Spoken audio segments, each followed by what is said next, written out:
basic, stamp, bam, there's nothing you can do about it. Hey, argue with your ancestors. There's no two ways about this one. Hey guys, welcome back to my channel. If you've been here before, it's your girl Rita and I am so thrilled to have you here today. So today I am telling you what you need to know about your hair. Basically, this is like hair 101.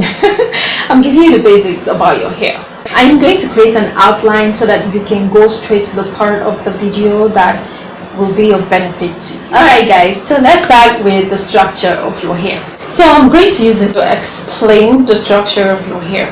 So let's assume this is your hair strand. You know your hair strand cannot be as thick as this, I wish.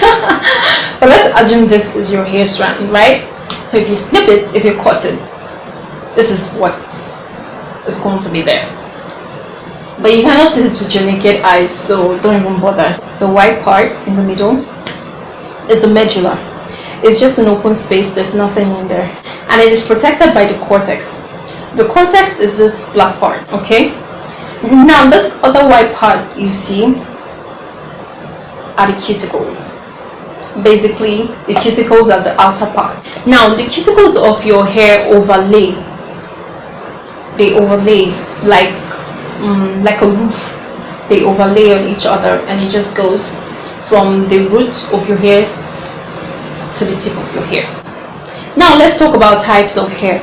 There are 4 major types of hair: type 1, type 2, type 3, and type 4. The type 1 category for straight hair, type 2 category wavy hair, type 3 curly hair, C-U-R-L-Y, curly hair, type 4 category coily hair, C-O-I-L-Y, type 4. Now within this type, I'm going to concentrate on type 4 because I'm type 4. Within this type we have A, B, and C.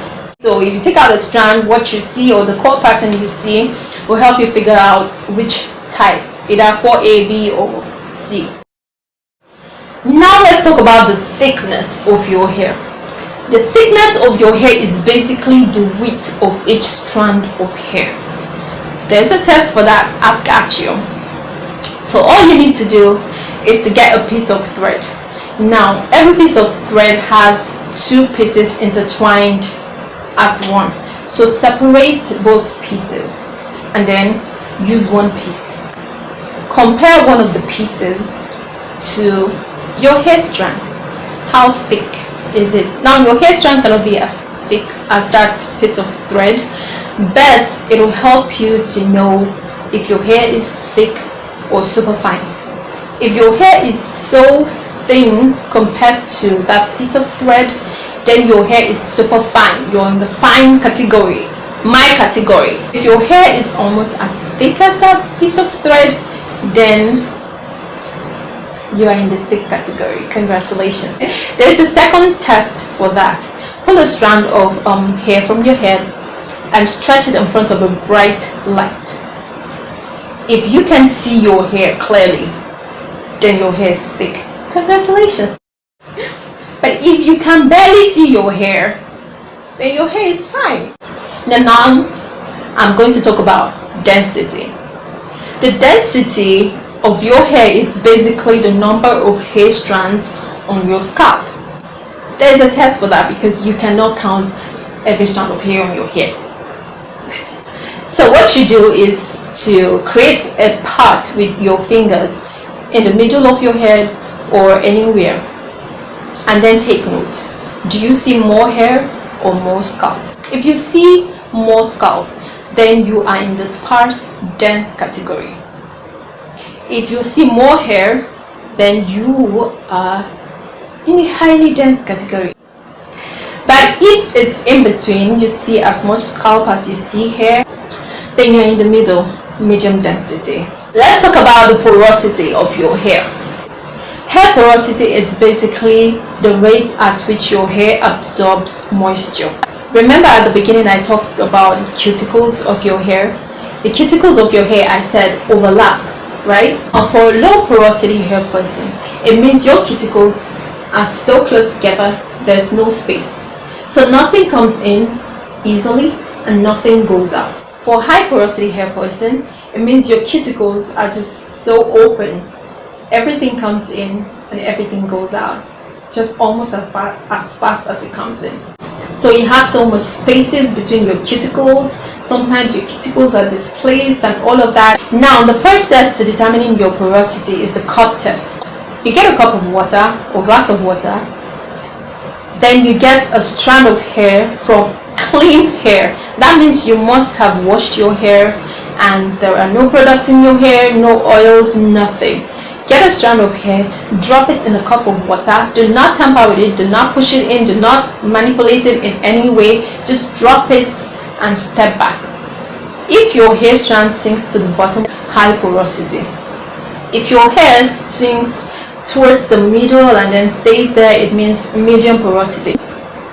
Now, if your hair keeps floating on top of that cup of water, it means your hair is lowly porous. My hair fails this test every single time, probably because my hair is extremely light, so even when it absorbs so much water, it still floats on top. The second test is basically running your hands or your fingers through your hair strand from tip to root. The concept is this: because a high porosity hair person, you have spaces between your cuticles. That means you will feel a little roughness on your hair strand.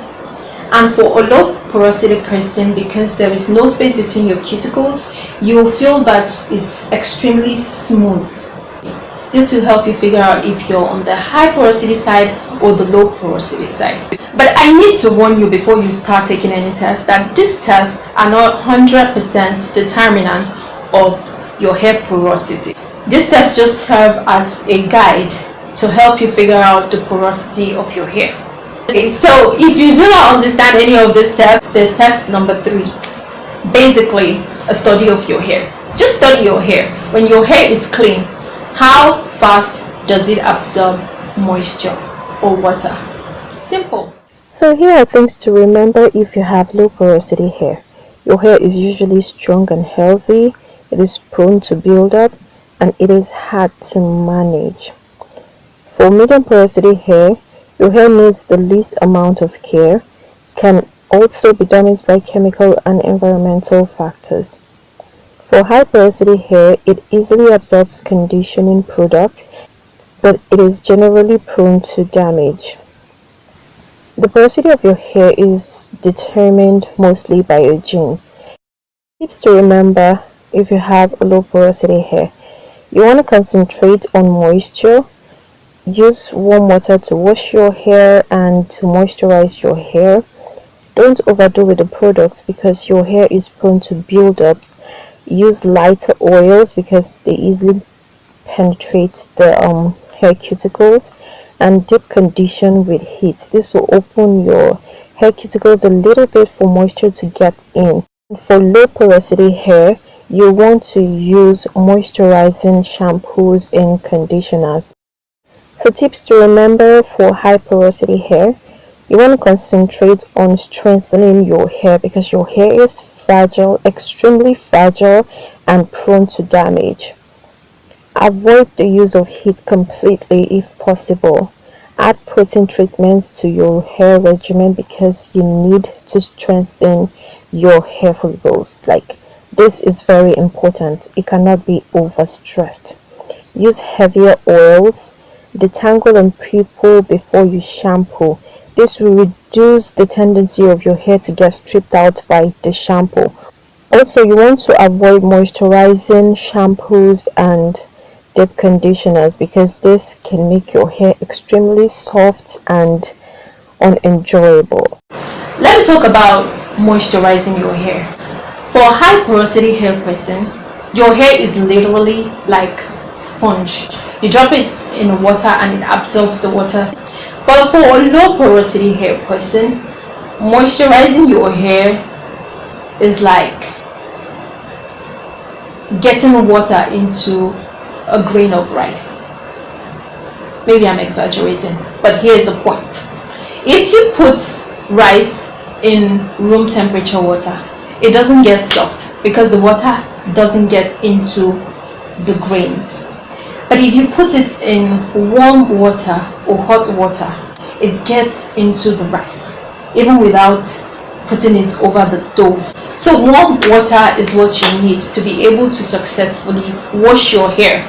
And to moisturize your hair, you need heat. So to moisturize your hair, you can either use the LOC method, the LCO method, the LO method, or the LC method.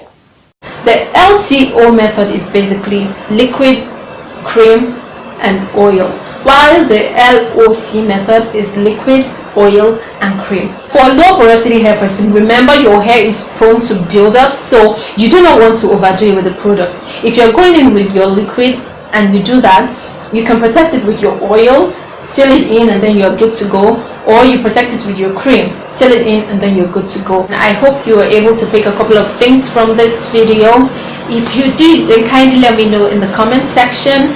Remember, a healthy hair is a growing hair. Bam! Thank you so much for watching. Don't forget to subscribe, give this video a thumbs up, check out my other videos, drop a comment for your girl, and of course, click that bell button so that you are notified whenever I have a new video up. Thanks guys, see you in my next video. I remain Rita Ralph and you remain colorfully blessed. Bye.